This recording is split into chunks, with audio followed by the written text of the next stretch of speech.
Okay, so page 265, number 9. Okay, so the information that we're given,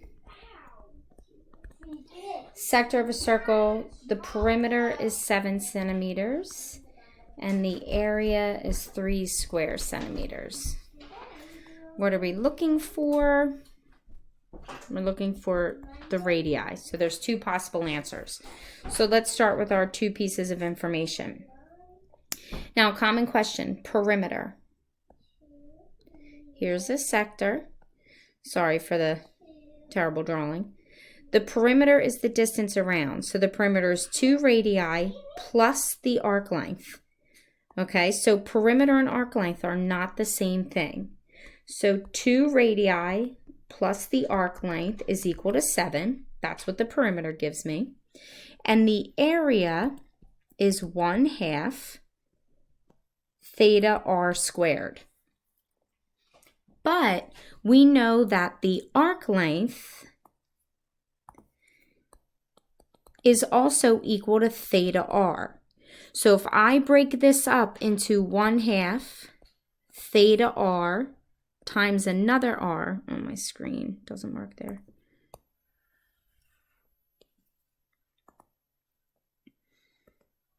So if I take area is 1/2 theta times r times another r, I'm just breaking up that r squared.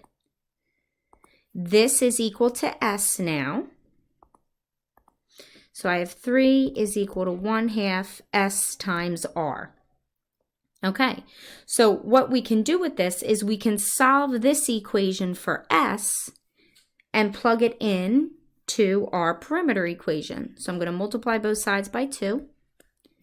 I'm going to divide by r. Now I'm going to take it, and now this is a system of equations. Okay, so now I have 2 times my radius plus, if I replace s with 6 over r, okay, now in order to solve this, this is a fraction, so I'm going to multiply my entire equation by r. I got to distribute to everything, here, here, and here.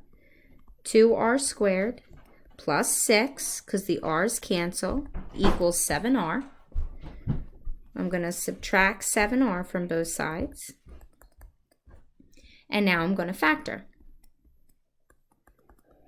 Okay, so I get 2r and r.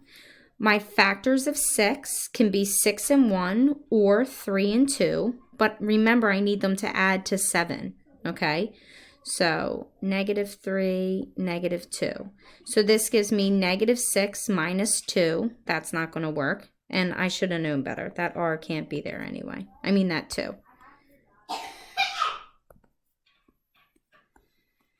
-4 minus 3r gives me my -7. Solving each of these, one radius is 1.5 and my other radius is +2. That's it.